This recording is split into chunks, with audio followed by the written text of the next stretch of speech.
بسم اللہ الرحمن الرحیم۔ السلام علیکم۔ میں اپنے تمام دوستوں کو میرے چینل سسلی نیوز پر خوش آمدید کہتا ہوں۔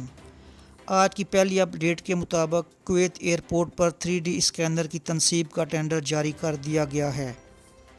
تفصیلات کے مطابق سول ایویشن اتھارٹی کویت بین الاقوامی ہوائی اڈے پر مسافروں کی جانچ پڑتال کے لیے 3D اسکینر لگا کر حفاظتی اقدامات کو یقینی بنائے گی۔ ایک اور اپڈیٹ کے مطابق کویت میں کووڈ-19 ویکسین کا حصول اگلے موسم گرما تک ممکن ہو جائے گا۔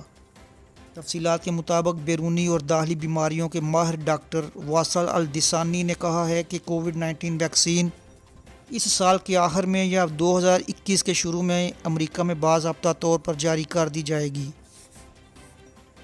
ایک اور اپڈیٹ کے مطابق جمعہ جانے کے لیے ایڈوانس بکنگ ختم کر دی گئی ہے۔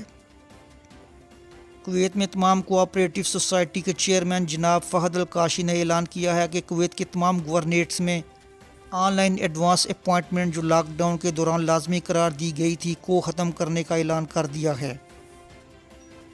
ایک اور اپڈیٹ کے مطابق کویت سڑکوں کا معیار بہتر کر کے 11ویں نمبر سے 6 نمبر پر آ گیا ہے۔ روزنامہ الشہد کی رپورٹ کے مطابق پبلک اتھارٹی برائے روڈز اینڈ ٹرانسپورٹیشن نے انکشاف کیا ہے کہ کویت 2018 میں عرب دنیا میں 11ویں نمبر پر تھا، جو کہ 2020 میں روڈز کوالٹی کو بہتر کر کے 6 نمبر پر آ گیا ہے۔